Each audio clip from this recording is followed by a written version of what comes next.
स्वागत है आप लोगों का इस वीडियो में। क्वेश्चन कह रहा है कि एक कार है 1400 केजी की, वो 54 किलोमीटर पर आवर से जा रही थी और उसे मैंने ऐसा यूनिट में चेंज कर लिया, 5/18 से मल्टीप्लाई करके 15 मीटर पर सेकेंड आएगा। वो है ना, हिल पे, पहाड़ी पे ऊपर चढ़ रही है। ठीक है, मैं यहाँ सीधा बना दिया हूँ, ऐसे रोड तो ऐसे ऐसे होती है। If it is just able to reach the destination which is at a height of 10 metre above the point, मतलब यहाँ पर चलते चलते अचानक उसकी मोटर बंद हो गई। ठीक है, लेकिन उसको यहाँ तक पहुँचना था, अपनी स्पीड की वजह से वो किसी तरह ऊपर पहुँच गई। ठीक है, तो पूछा गया वर्क डन अगेंस्ट फ्रिक्शन क्या होगा, और यहाँ पे हिंट भी दिया गया है कि वर्क डन बाय फ्रिक्शन का निगेटिव को ही वर्क डन अगेंस्ट फ्रिक्शन कहा जाता है।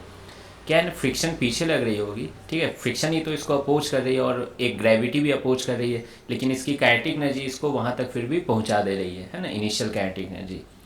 तो हम लोग क्या करेंगे, वर्क एनर्जी थ्योरम लगा देंगे। वर्क एनर्जी थ्योरम क्या कहता है, net work done equal to change in kinetic energy. तो यहाँ जो जो काम का वर्क डन है वही मैं लिख रहा हूँ। Work done by friction plus work done by gravity is equal to K final minus K initial. यहाँ एक्सटर्नल फोर्स के नाम पे नॉर्मल भी है, लेकिन नॉर्मल की वर्क डन हमेशा जीरो है। क्यों? नॉर्मल और डिस्प्लेसमेंट हमेशा परपेंडिकुलर टू ईच अदर है, इसलिए मैं उसे लिख भी नहीं रहा हूँ यहाँ पर। तो देखिए, work done by friction WF हो जाएगा। वर्क डन बाय ग्रेविटी क्या हो जाएगी, अब देखिए mg तो नीचे लगती है और वो हमेशा mg नीचे लग रही है, और आप ऊपर जा रहे हो। डिस्प्लेसमेंट क्या है, वाई डायरेक्शन में h ही तो है, प्लस h है, तो आप माइनस mgh हो जाएगा वर्क डन। ठीक है, तो अगर आपको ग्रेविटी का वर्क डन लिखने की आदत नहीं है तो फिर शायद कुछ बच्चों को ये भी आदत होती है, मुझे भी इनफैक्ट आदत है, KF plus UF minus KI plus UI।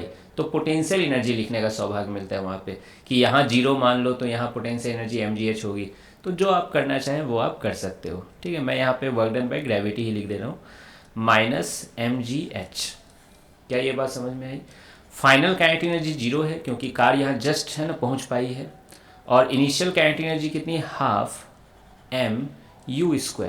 ठीक है, अब मैं डाटा पुट कर दूंगा। तो वर्क डन बाय फ्रिक्शन क्या हो जाएगा, mgh माइनस हाफ mu²।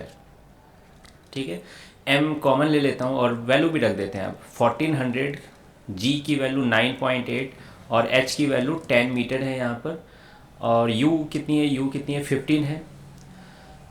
तो 15 का स्क्वायर यानी 225/2 ये आ गया। अब आप इसको सॉल्व कर लीजिए, है ना। 9.8 इंटू 10 98 हो जाएगा, ये 112.5 हो जाएगा, फिर घटाइएगा तो ये -14.5 आ रहा है। ठीक है, -14.5, और इसको मल्टीप्लाई कीजिएगा तो -20300, हाँ यही आ रहा है। ठीक है, तो ये वर्क डन बाय फ्रिक्शन आ गया। लेकिन पूछा क्या गया है हमसे, वर्क डन अगेंस्ट फ्रिक्शन। तो वर्क डन अगेंस्ट फ्रिक्शन क्या होगा, वर्क डन अगेंस्ट फ्रिक्शन।